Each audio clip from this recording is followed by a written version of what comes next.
ജെനി എന്ന പെൺകുട്ടി അവളുടെ അച്ഛനും അമ്മയും വീട്ടിലില്ല. അവൾ ഒറ്റയ്ക്കാണ് ആ വീട്ടിലിരിക്കുന്നത്. എന്നാൽ അടുത്ത ദിവസം ജെനിയെ കണ്ടെത്തുന്നത് ക്രൂരമായി കൊല ചെയ്യപ്പെട്ട രീതിയിലാണ്. അവളെ ആരോ ക്രൂരമായി റേപ്പ് ചെയ്തിരിക്കുന്നു. അവളുടെ പ്രൈവറ്റ് പാർട്സിലൊക്കെ കത്തി കുത്തി ഇറക്കിയിട്ടുണ്ട്. കഴുത്തിന് കുത്തു കിട്ടിയത് കൊണ്ടാണ് അവസാനമായിട്ട് ജെനി മരണപ്പെട്ടിരിക്കുന്നതും. ആരായിരിക്കും ഇതിന് പിന്നിൽ? ആ ഒരു കേസ് അന്വേഷിക്കുവാനായിട്ട് ഒരു പോലീസ് ഉദ്യോഗസ്ഥയും വരുന്നു.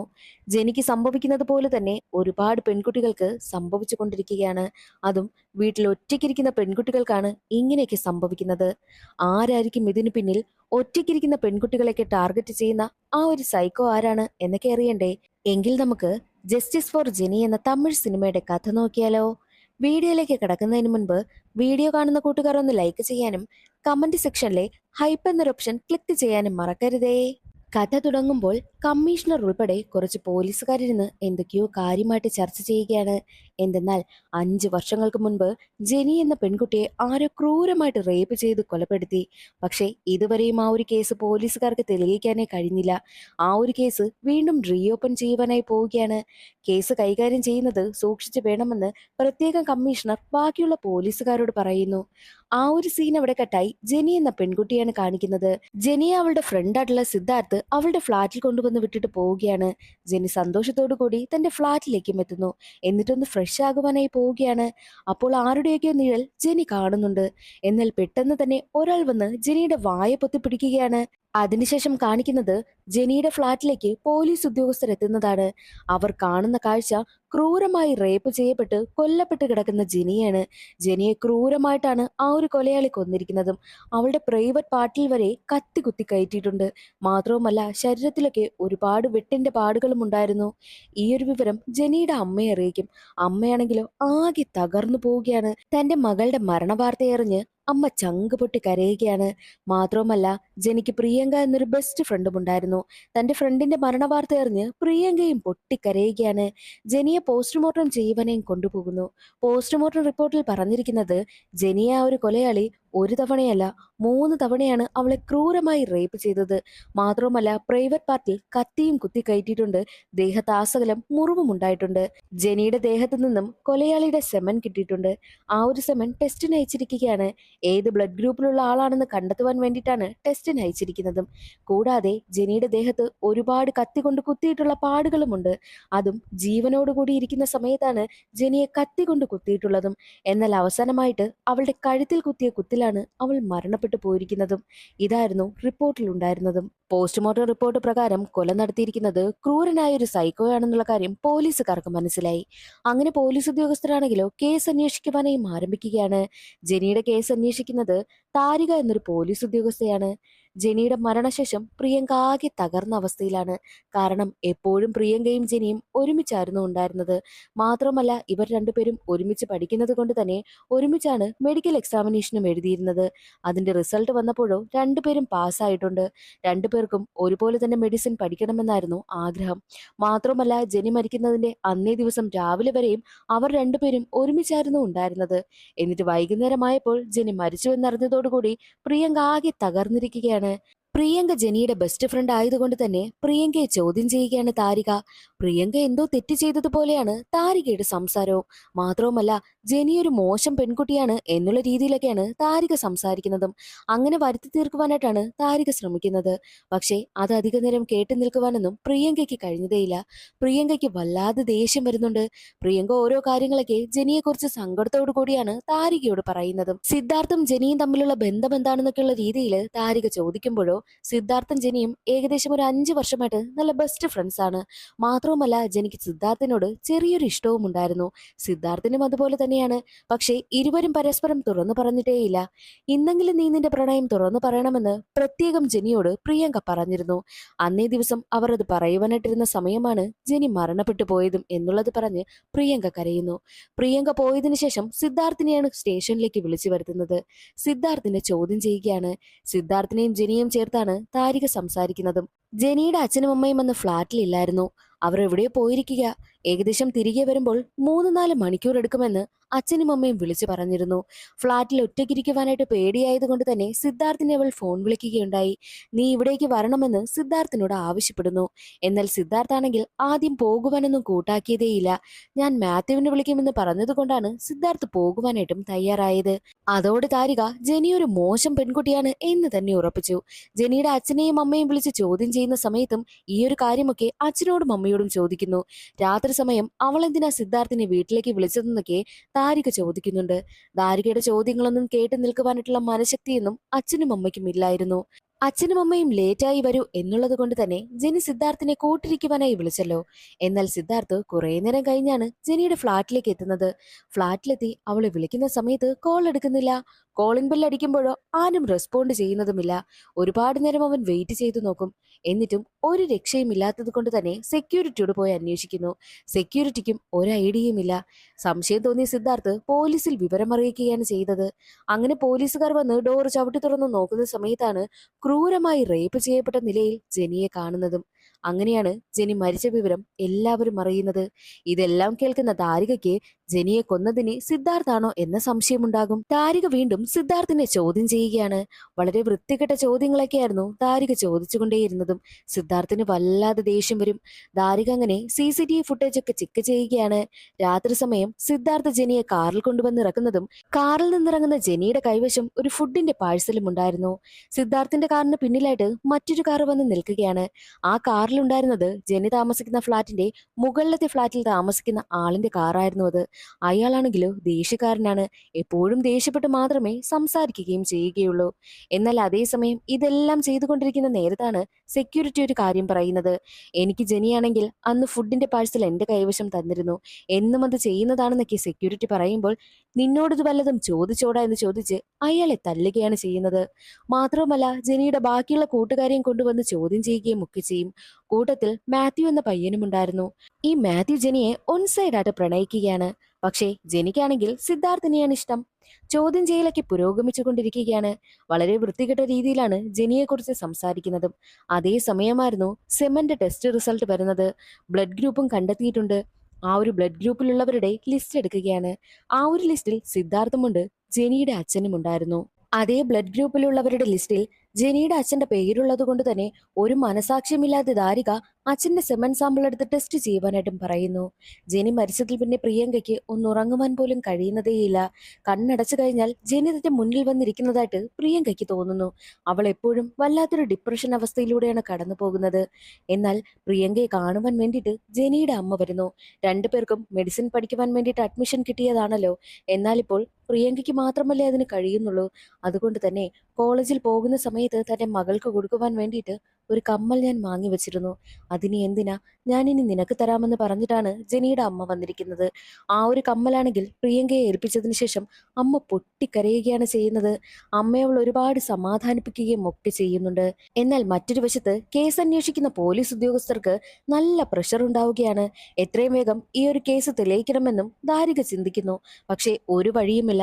ദാരികയുടെ മനസ്സിലാണെങ്കിലോ അവളെ കൊന്നുകളഞ്ഞത് അവളുടെ കൂട്ടുകാരാണ് എന്ന ചിന്തയാണ്. അതേ സമയത്തായിരുന്നു സ്റ്റേഷനിലേക്ക് ഒരു സ്ത്രീയുടെ കോള് വരുന്നത്. അവർ പറയുന്നത് ആ കൊലയാളിയുടെ രൂപത്തെ പറ്റിയാണ്.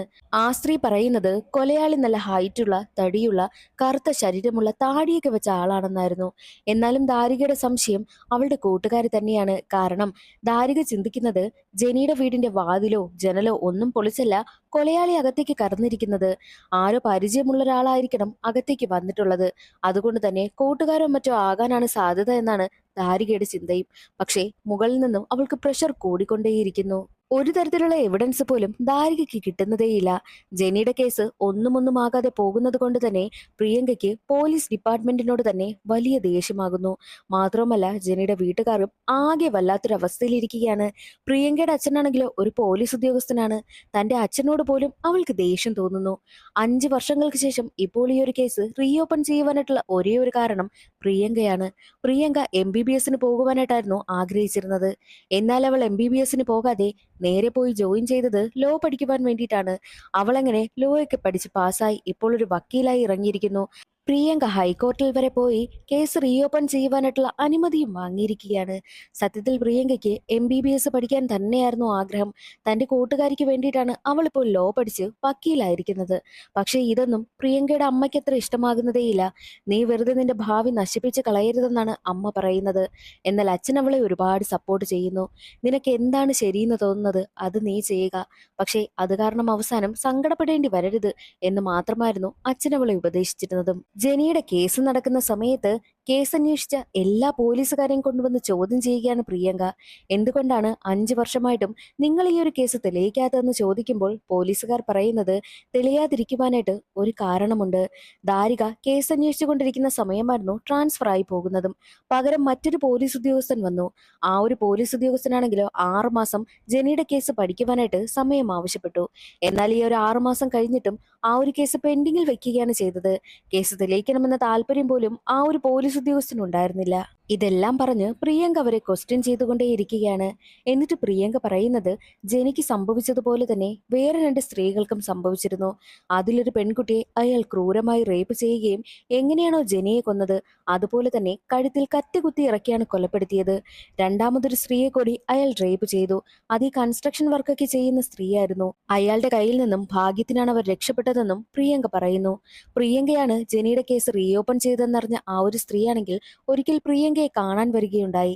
പ്രിയങ്കയോട് അവർ നടന്ന കാര്യങ്ങളെല്ലാം തുറന്നു പറഞ്ഞു. ആ സ്ത്രീ പറയുന്നത് എന്നത്തെയും പോലെ ജോലിയെല്ലാം കഴിഞ്ഞ് ഉറങ്ങുവാനായി കിടക്കുകയായിരുന്നു. അപ്പോൾ തൻ്റെ അടുത്തേക്ക് ഏകദേശം ഒരു 6 അടി ഉയരമുള്ള കറുത്ത ശരീരമുള്ള താടിയൊക്കെ വെച്ച ഒരാൾ വരികയുണ്ടായി. അയാളാണെങ്കിലോ തന്നെ റേപ്പ് ചെയ്യുവാനായും ശ്രമിച്ചു. ഞാൻ അലറി വിളിക്കുകയോ ബഹളം വെക്കുകയോ ചെയ്തു കഴിഞ്ഞാൽ അയാൾ എന്നെ കൊല്ലുമെന്നുള്ള കാര്യം എനിക്ക് മനസ്സിലായി. അതുകൊണ്ട് തന്നെ ഞാൻ അയാൾക്ക് കിടന്നു കൊടുക്കുകയാണ് ചെയ്തത്. അതുകൊണ്ട് തന്നെയാണ് ഞാൻ രക്ഷപ്പെട്ടതും. എല്ലാം കഴിഞ്ഞ് ഞാൻ പോലീസ് സ്റ്റേഷനിൽ വന്ന് കംപ്ലൈന്റ് ചെയ്യുകയുണ്ടായി. എന്റെ ഭാവിയോർത്ത് പോലീസുകാരാണെങ്കിൽ FIR പോലും തയ്യാറാക്കിയില്ല. അവരവരുടേതായ രീതിയിൽ അന്വേഷിക്കുകയാണ് ചെയ്തതെന്നും ആ സ്ത്രീ പറയുന്നു. ഈ ഒരു കാര്യങ്ങളെല്ലാം പ്രിയങ്ക കോടതിയിൽ പറയുന്നു. മാത്രവുമല്ല പ്രിയങ്ക ഒരു കാര്യം കൂടി ദാരികയോട് ചോദിക്കുകയാണ്. അന്നേ ദിവസം കംപ്ലൈന്റ് കൊടുക്കുവാനായി എത്തിയ ആ ഒരു സ്ത്രീയില്ലേ, ഇവരാണ് മുൻപും താൻ ആ ഒരു കൊലയാളിയെ കണ്ടിരുന്നുവെന്നും ഏകദേശം 6 അടി ഉയരമുള്ള ആളാണെന്നുമൊക്കെ അന്ന് ദാരികയോട് വന്ന് പറഞ്ഞിരുന്നത്. അവർ വന്ന സമയത്ത് അവരുടെ സാരിയിലാണെങ്കിൽ സെമൻ സാമ്പിൾ ഉണ്ടായിരുന്നു. എന്തുകൊണ്ട് ആ ഒരു സെമൻ സാമ്പിൾ എടുത്ത് ടെസ്റ്റ് ചെയ്യുവാനായിട്ട് അയച്ചില്ല? അതേ സെമൻ സാമ്പിളും ജെനിയുടെ ദേഹത്ത് നിന്ന് കിട്ടിയ സെമൻ സാമ്പിളും ഒന്നാണോ എന്ന് നിങ്ങൾ എന്തുകൊണ്ട് ടെസ്റ്റ് ചെയ്തില്ല എന്നൊക്കെ പ്രിയങ്ക ദാരികയോട് ചോദിക്കുന്നു. അതിന് ദാരികയ്ക്ക് വലിയ മറുപടിയൊന്നുമില്ലായിരുന്നു. കാരണം അവരുടെ ഭാഗത്ത് മിസ്റ്റേക്ക് ആണെന്ന് ദാരിക സമ്മതിക്കുകയാണ്. മാത്രമല്ല പ്രിയങ്ക ചോദിക്കുന്നത്, നിങ്ങൾ ഒരുപാട് കേസ് തെളിയിക്കാതെ വിട്ടിട്ടുണ്ട്, ഒരുപാട് കേസ് നിങ്ങൾ ക്ലോസ് ചെയ്തിട്ടുമുണ്ട്. പിന്നെ CBI വന്ന് അന്വേഷിക്കുന്ന സമയത്താണ് അവർ ആ ഒരു കേസ് തെളിയിക്കുന്നത്. നിങ്ങൾക്കെന്താ ഇങ്ങനെയൊക്കെ ചെയ്യാൻ കഴിയുന്നതെന്ന് ചോദിക്കുമ്പോൾ അത് അവരുടെ ഡിപ്പാർട്ട്മെന്റ് അത്രയ്ക്കും ഇന്റലിജന്റ് ആയതുകൊണ്ടാണ് അവർ ആ ഒരു കേസൊക്കെ തെളിയിക്കുന്നത് എന്നതായിരുന്നു അവരുടെ മറുപടിയും. അത് കേട്ട് ദാരികയോട് പ്രിയങ്ക ചോദിക്കുന്നത്, അതെന്താ നിങ്ങൾ അത്ര ഇന്റലിജന്റ് അല്ലേ? അങ്ങനെയാണെങ്കിൽ നിങ്ങളൊക്കെ എന്തിനാ വർക്ക് ചെയ്യുന്നതെന്നും പ്രിയങ്ക ചോദിക്കുന്നു. കോടതി വിധിക്കുന്നത് ജെനിയുടെ ദേഹത്ത് നിന്ന് കിട്ടിയ സെമൻ സാമ്പിളും ആ ഒരു സ്ത്രീയുടെ സാരിയിൽ നിന്ന് കിട്ടിയ സെമൻ സാമ്പിളും ഒന്നാണെന്ന് ടെസ്റ്റ് ചെയ്യുവാനായിട്ടും കോടതി വിധിക്കുന്നു. മാത്രവുമല്ല പ്രിയങ്ക പറഞ്ഞതിൽ നിന്നും പോലീസുകാർക്ക് ഒരുപാട് ഹിന്റ് കിട്ടുകയാണ്. കേസ് തെളിയിക്കുവാനായിട്ടുള്ള വഴിയും പോലീസുകാർക്ക് തെളിഞ്ഞു വന്നു. മാത്രവുമല്ല ഇതുപോലെ ഒരുപാട് പെൺകുട്ടികൾ പല സ്ഥലങ്ങളിലും റേപ്പ് ചെയ്യപ്പെടുന്നുണ്ട്. ആ ഒരു കേസും ജെനിയുടെ കേസും ഒരുപോലെയാണോ എന്ന് ചെക്ക് ചെയ്യുവാനായിട്ടും പോലീസുകാർ തീരുമാനിക്കുന്നു. കേസ് തെളിയിക്കുവാൻ വേണ്ടിയിട്ട് ഒരുപാട് ഹിന്റൊക്കെ കിട്ടിയത് കൊണ്ട് തന്നെ കോടതിയാണെങ്കിൽ പ്രിയങ്കയെ അപ്രിഷ്യേറ്റ് ചെയ്യുകയാണ് ചെയ്യുന്നത്. പ്രിയങ്ക കാരണമാണ് വീണ്ടും കേസിന് പുതിയൊരു വഴിത്തിരിവൊക്കെ ഉണ്ടായത്. അതുകൊണ്ട് തന്നെയാണ് കോടതി അവളെ അഭിനന്ദിച്ചിരിക്കുന്നതും. അങ്ങനെ പോലീസുകാരാണെങ്കിലോ ഇതുവരെയായിട്ടും റേപ്പ് കേസിൽ പെട്ടിരിക്കുന്ന എല്ലാവരുടെയും ഡീറ്റെയിൽസ് എടുക്കുവാനായും തീരുമാനിച്ചു. ഓരോ സ്റ്റേറ്റിലും പോയി അന്വേഷിക്കുകയാണ്. അതേ സമയത്തായിരുന്നു ജെനിക്ക് സംഭവിച്ചിരിക്കുന്ന അതേ പാറ്റേണിൽ തന്നെ ഒരു സ്ത്രീയെ റേപ്പ് ചെയ്ത് കൊലപ്പെടുത്തി എന്നുള്ളൊരു വാർത്ത അവരറിയുന്നതും. ആ ഒരു പ്രതി ഇപ്പോൾ ഉള്ളത് ജയിലിലാണ്. ചെറിയൊരു പെറ്റി കേസിനാണ് അയാൾ ഇപ്പോൾ അകത്ത് പോയിരിക്കുന്നതും. അയാളുള്ളത് കേരളത്തിലും. അങ്ങനെ കേരളത്തിലേക്ക് എത്തി കേരളത്തിലെ ജയിലിൽ അന്വേഷിച്ച് അയാളെ തമിഴ്നാട് പോലീസ് കൂട്ടിക്കൊണ്ടുവരികയാണ് ചെയ്യുന്നത്. കൊണ്ടുവന്നതിന് ശേഷം അയാളുടെ സെമൻ സാമ്പിളും ജെനിയുടെ ദേഹത്ത് നിന്ന് കിട്ടിയ സെമൻ സാമ്പിളും ടെസ്റ്റ് ചെയ്ത് നോക്കുന്ന സമയത്ത് രണ്ടും മാച്ച് ആകുന്നുണ്ട്. അയാളെ കോടതിയിൽ ഹാജരാക്കുകയാണ്. അപ്പോഴാണ് എത്ര സ്ത്രീകളോട് അയാൾ ഇങ്ങനെ ക്രൂരമായി പെരുമാറിയിട്ടുണ്ടെന്നും എന്തുകൊണ്ടാണ് അയാൾ ഇങ്ങനെ സ്ത്രീകളോട് ചെയ്യുന്നതെന്നും ചുരുളഴിയുന്നത്. കൊലയാളിയെ അറസ്റ്റ് ചെയ്ത് കോടതിയിലേക്ക് കൊണ്ടുവരികയാണ്. കൊലയാളി പറയുന്നത് കേട്ട് കോടതിയിലുള്ള എല്ലാവരും ഞെട്ടിപ്പോകുന്നു. കാരണം എന്തെന്നാൽ ഒരു പെൺകുട്ടിയെ കണ്ടു കഴിഞ്ഞാൽ അവൾ സുന്ദരിയാണെന്ന് തോന്നിക്കഴിഞ്ഞാൽ അയാൾക്ക് അവളെ റേപ്പ് ചെയ്യണം. അതിനു വേണ്ടിയിട്ട് അയാൾ ഏതറ്റം വരെയും പോകും. ഒരു പെൺകുട്ടിയെ ആദ്യ കാഴ്ചയിൽ തന്നെ അയാൾക്ക് ഇഷ്ടപ്പെടുകയാണെങ്കിൽ അവളെ ഫോളോ ചെയ്ത് കൊലയാളി പോകുന്നു. എന്നിട്ട് അവളുടെ വീട്ടിൽ ആരൊക്കെയുണ്ട് എന്നുള്ള കാര്യമൊക്കെ ഒന്ന് നിരീക്ഷിക്കും. ഒറ്റയ്ക്ക് കിട്ടുന്ന സാഹചര്യത്തിലാണ് പെൺകുട്ടികളെ അയാൾ റേപ്പ് ചെയ്യുന്നത്. വീട്ടിൽ ആരെങ്കിലും ഇല്ല എന്ന സാഹചര്യം ഉറപ്പുവരുത്തിയതിനു ശേഷമാണ് അയാൾ വീട്ടിലേക്ക് പ്രവേശിക്കുന്നതും. അങ്ങനെ ഒരുപാട് പെൺകുട്ടികളെ അയാൾ റേപ്പ് ചെയ്തിട്ടുണ്ട്. മാത്രവുമല്ല, അയാൾ റേപ്പ് ചെയ്യുന്ന സമയത്ത് പെൺകുട്ടികളൊക്കെ പ്രതികരിക്കുകയാണെങ്കിൽ അവരെ കുത്തി കൊലപ്പെടുത്തും. പ്രതികരിക്കാതെ അയാൾക്ക് വഴങ്ങിക്കൊടുക്കുകയാണെങ്കിൽ അവരെ ഒന്നും ചെയ്യില്ല. അയാളുടെ കാര്യം കഴിഞ്ഞു കഴിഞ്ഞാൽ അയാൾ അവിടെ നിന്ന് പോകാറാണ് ചെയ്യുന്നത്. നേരത്തെ മരിച്ച അനിത എന്ന പെൺകുട്ടിയും പ്രതികരിച്ചത് കൊണ്ടാണ് അവളെ കുത്തി കൊലപ്പെടുത്തിയത്. എന്നാൽ ആ കൺസ്ട്രക്ഷൻ കമ്പനിയിൽ വർക്ക് ചെയ്യുന്ന പെണ്ണാണെങ്കിലോ അവൾ ഒന്നും പ്രതികരിക്കാതെ വഴങ്ങിക്കൊടുത്തത് കൊണ്ട് മാത്രമാണ് അവളെ ഒന്നും ചെയ്യാതെ പോയത്. ഇതുപോലെ തന്നെയാണ് ജെനിക്കും സംഭവിച്ചത്. എന്നാൽ ജെനിയുടെ കാര്യത്തിലോ ജെനിയെ ഒരു സൂപ്പർ മാർക്കറ്റിൽ വെച്ചാണ് അയാൾ ആദ്യമായിട്ട് കണ്ടത്. ആദ്യ കാഴ്ചയിൽ തന്നെ ജെനിയെ അയാൾക്ക് ഇഷ്ടമായി. അവളെ റേപ്പ് ചെയ്യണമെന്നും അയാൾ തീരുമാനിച്ചു. ജെനിയുടെ വീട്ടിൽ ആരുമില്ല എന്ന് മനസ്സിലാക്കി ആ ഒരു സാഹചര്യം മുതലെടുക്കണമെന്നും അയാൾ കരുതിയാണ് അകത്തേക്ക് കടന്നത്. എന്നിട്ട് ജെനിയെ ക്രൂരമായിട്ട് റേപ്പ് ചെയ്യുന്നു. ജെനി ആദ്യത്തെ 2 തവണയൊന്നും അവൾ പ്രതികരിച്ചതേയില്ല. കാരണം അവളുടെ വായിൽ ടേപ്പ് കൊണ്ട് ചുറ്റി വെച്ചിരിക്കുകയായിരുന്നു, കൈയും കാലും കെട്ടിയിട്ട അവസ്ഥയിലും. അതുകൊണ്ട് തന്നെ അയാൾ റേപ്പ് ചെയ്യുമ്പോൾ അവൾ ഒന്നും പ്രതികരിച്ചതേയില്ല. 3ാമത്തെ തവണ അവളെ റേപ്പ് ചെയ്യുവാനായി പോകുന്ന സമയത്തായിരുന്നു സിദ്ധാർത്ഥ് അവിടേക്ക് വരുന്നത്. സിദ്ധാർത്ഥ് വരുന്നത് കൊണ്ട് തന്നെ താൻ പിടിക്കപ്പെടുമോ എന്ന പേടി കാരണമാണ് അയാൾ ജെനിയെ കുത്തിക്കൊന്നിട്ട് അവിടെ നിന്നും രക്ഷപ്പെട്ടു പോയത്. കൊലയാളി പറയുന്നതെല്ലാം കേട്ട് കോടതിയിൽ ഇരിക്കുന്നവർക്കൊക്കെ വല്ലാതെ ദേഷ്യം വരുന്നുണ്ട്. ജെനിയുടെ അച്ഛനും അമ്മയും ആകെ തകർന്നു പോകുന്നു. അച്ഛനാണെങ്കിലോ അയാൾ പറയുന്നതെന്ന് സഹിക്കാനാകാതെ തന്റെ കാലിൽ കിടന്ന ചെരുപ്പൂഴി അയാൾക്ക് നേരെ എറിയുന്നു. പ്രിയങ്കയ്ക്കും നല്ല ദേഷ്യം വരുന്നുണ്ട്. അങ്ങനെ എല്ലാ കുറ്റവും പ്രതി സമ്മതിച്ചു കഴിഞ്ഞല്ലോ. മാത്രവുമല്ല, ഈ ഒരു പ്രതിക്ക് എന്തെങ്കിലും മാനസിക പ്രശ്നമുണ്ടോ എന്നുള്ളത് അറിയുവാൻ വേണ്ടിയിട്ട് ടെസ്റ്റിന് വിധേയമാക്കുവാനായിട്ടും ജഡ്ജി പറയുന്നു. കാരണം അയാൾ മാനസിക പ്രശ്നമുള്ളതുപോലെയല്ലേ ഇപ്പോൾ പെരുമാറിക്കൊണ്ടിരിക്കുന്നത്. ഒറ്റയ്ക്കൊരു പെൺകുട്ടിയെ കണ്ടു കഴിഞ്ഞാൽ അവളെ അങ്ങ് കയറി റേപ്പ് ചെയ്യുന്നത്. അങ്ങനെ പ്രതിയെ ടെസ്റ്റിനും വിധേയമാക്കുന്നു. മാത്രമല്ല, ആ ഒരു കൺസ്ട്രക്ഷൻ സൈറ്റിൽ ജോലി ചെയ്യുന്ന ആ ഒരു പെൺകുട്ടിക്കടുത്ത് അയാളെ കൊണ്ടുവന്ന് കാണിക്കുമ്പോഴോ അയാൾ തന്നെയാണ് തന്നെ റേപ്പ് ചെയ്തതെന്നും ആ പെൺകുട്ടിയും തിരിച്ചറിയുന്നു. എല്ലാവരും കോടതി വിധിക്ക് വേണ്ടിയിട്ട് കാത്തിരിക്കുകയാണ്. ടെസ്റ്റിന്റെ റിസൾട്ടും വരുന്നു. അയാൾക്ക് മാനസികമായിട്ട് ഒരു പ്രശ്നവുമില്ല എന്നാണ് ടെസ്റ്റ് റിസൾട്ടിൽ പറഞ്ഞിരിക്കുന്നത്. ഇതെല്ലാം അയാളുടെ കയ്യിലിരിപ്പാണ് എന്നുള്ള കാര്യം എല്ലാവർക്കും മനസ്സിലായി. ഇനി ഒരു പെൺകുട്ടിക്കും ഇതുപോലൊന്നും സംഭവിക്കരുത്. അത്തരമൊരു വിധിയായിരിക്കണം വരേണ്ടതെന്ന് എല്ലാവരും പ്രതീക്ഷിച്ചിരിക്കും. അങ്ങനെ കോടതി വിധി വരുന്ന ദിവസം എത്തി. ഈ ഒരു കൊലയാളിക്ക് കോടതി വിധിച്ചതോ മരണശിക്ഷയായിരുന്നു. അതോടുകൂടി എല്ലാവർക്കും സന്തോഷമാവുകയാണ്. പ്രിയങ്ക പറയുന്നത് ലോകത്തിന്റെ പല മൂലയിലും ഇതുപോലുള്ള ഒരുപാട് റേപ്പ് കേസുകളും കൊലപാതകങ്ങളും നടന്നുകൊണ്ടിരിക്കുകയാണ്. എന്തുകൊണ്ടാണ് നമ്മുടെ നാട്ടിൽ ഇങ്ങനെയുള്ള കാര്യങ്ങളൊക്കെ നടക്കുന്നതെന്നാൽ ആർക്കും നിയമത്തെ പേടിയില്ല. എല്ലാവരും പേടിക്കും വിധം നിയമങ്ങൾ വരണം.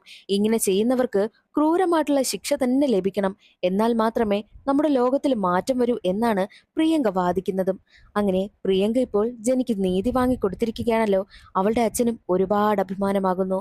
ആ ഒരു കൊലയാളിയെ നേരെ കാട്ടിലേക്കാണ് പോലീസുകാർ കൊണ്ടുപോകുന്നത്. എന്നിട്ട് കാട്ടിൽ വെച്ച് കൊലയാളിയെ വെടിവെച്ച് കൊലപ്പെടുത്തുകയാണ് ചെയ്യുന്നത്.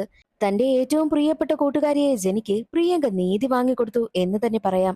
ഇനി എന്തൊക്കെ പറഞ്ഞാലും പ്രിയങ്കയുടെ അച്ഛന് തന്റെ മകൾ അഭിമാനമാണെങ്കിലും ചെറിയൊരു സങ്കടമുണ്ട്. കാരണം പ്രിയങ്ക കാരണം അവരുടെ പോലീസ് ഡിപ്പാർട്ട്മെന്റിന് തന്നെ ആകെ നാണക്കേടായിട്ടുള്ള അവസ്ഥയിലിരിക്കുകയാണ്. ഈ ഒരു കേസ് ഇപ്പോൾ പ്രിയങ്ക കാരണമാണല്ലോ തെളിയിക്കപ്പെട്ടതും. അതോടുകൂടി സിനിമയുടെ കഥ അവിടെ അവസാനിക്കുന്നു. ഇന്നത്തെ ഈ വീഡിയോ എല്ലാവർക്കും ഇഷ്ടമായെന്ന് കരുതുന്നു. ഇഷ്ടമായാലൊന്ന് സപ്പോർട്ട് ചെയ്യാൻ മറക്കരുതേ. അടുത്തൊരു വീഡിയോയിൽ കാണാം. അതുവരെ എല്ലാവർക്കും ബൈ.